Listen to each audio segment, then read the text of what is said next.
So you want to hear a story? Well, I used to know a whole lot of pretty interesting ones. Some of them so funny you'd laugh yourself unconscious. Others so terrible you'd never want to repeat them. But now I can't remember any of those. So maybe I'll just tell you about the time I found that lost thing. This all happened many summers ago, down at the beach. I was, as usual, working tirelessly on my bottle top collection. At least until I saw the thing.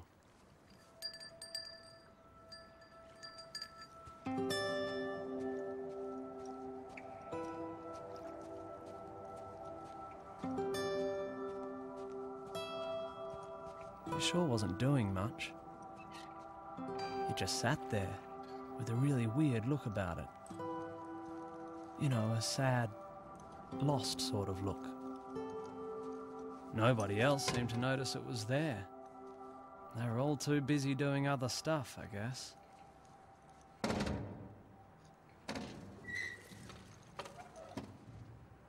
Hello?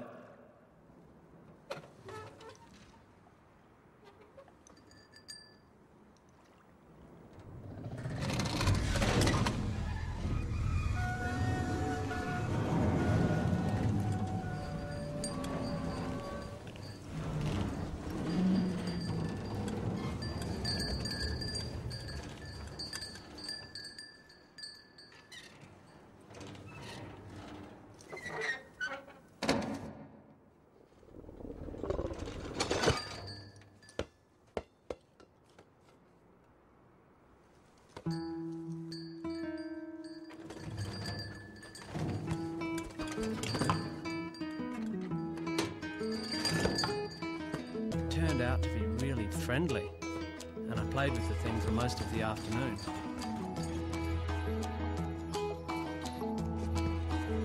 It was great fun, yet the whole time I couldn't help feeling that something wasn't quite right.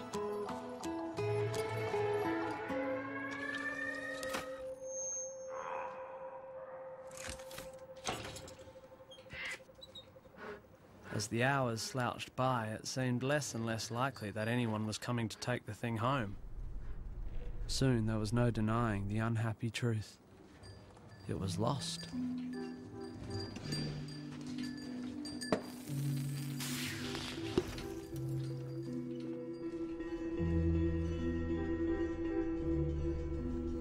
I asked a few people if they knew anything about it.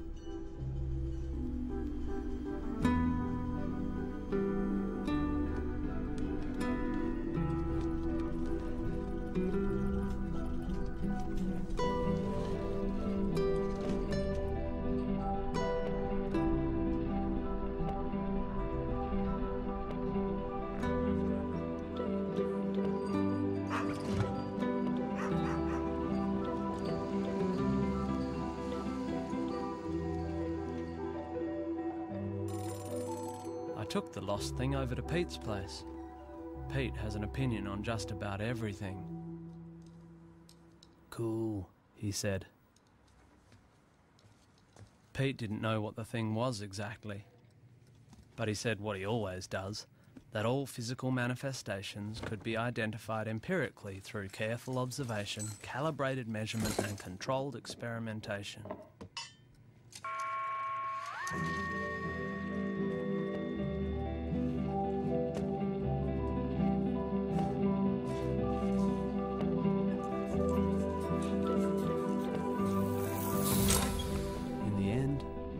Shrugged.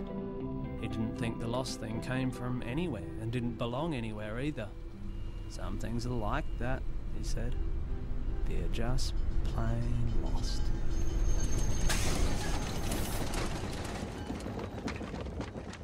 There was nothing left to do but take the thing home with me. As for my parents, well, they already knew that Mum would be concerned about how filthy its feet were. And that Dad would be worried about all sorts of strange diseases. And they both just wanted me to take it back to where I found it. But it's lost, I said. Not that it made any difference. I decided to hide the thing in our back shed, at least until I could figure out what to do next. I mean, I couldn't just leave it wandering the streets.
The lost thing seemed happy then, but I sure couldn't keep it in the shed forever. Mum or Dad would eventually notice it when they came out looking for a hammer or something. It was a real dilemma.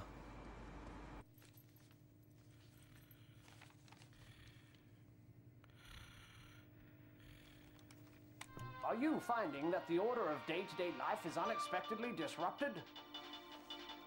Do you suffer from unclaimed property? Objects without names? Troublesome artifacts of unknown origin? Things that just don't belong? Don't panic. We've got a pigeonhole to stick it in. The Federal Department of Odds and Ends. The next morning, we caught a tram all the way into the city.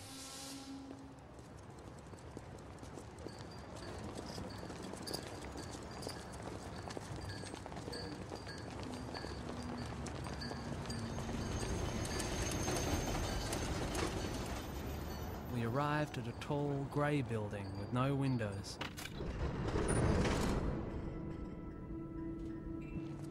It smelt like disinfectant.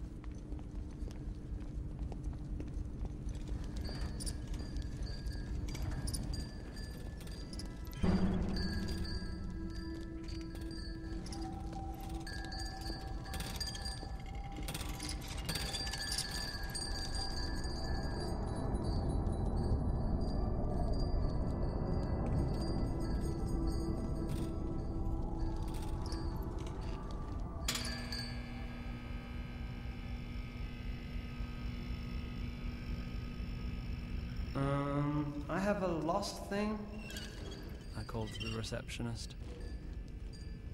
Fill in the forms. She sighed.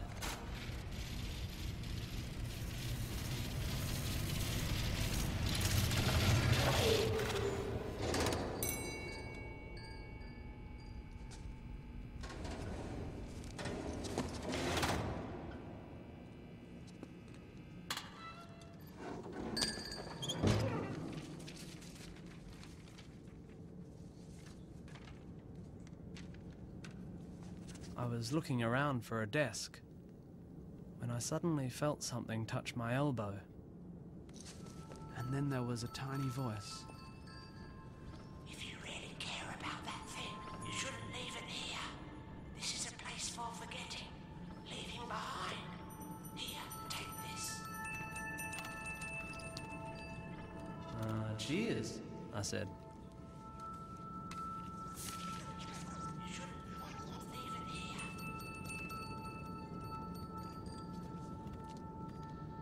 It was some kind of sign, I guess. Not very important looking, but it did seem to point somewhere.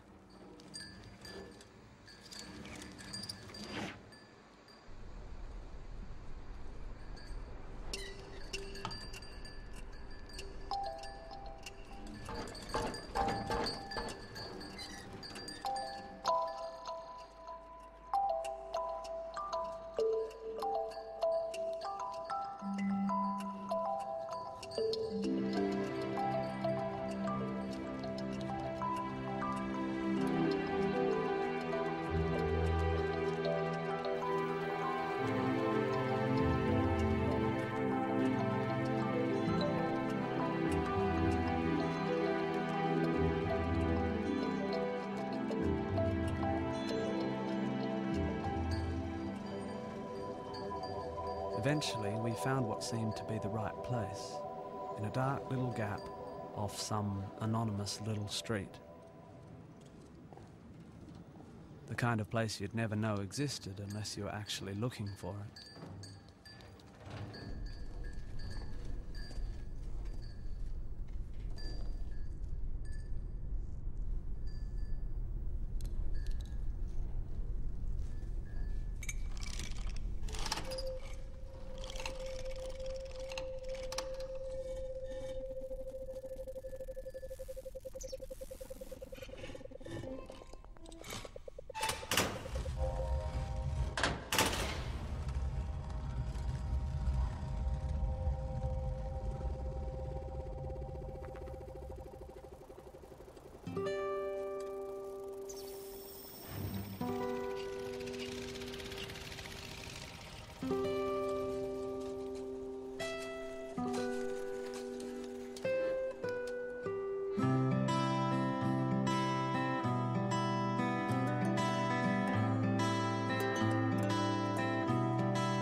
I still think about that lost thing from time to time, especially when I see something out of the corner of my eye that doesn't quite fit.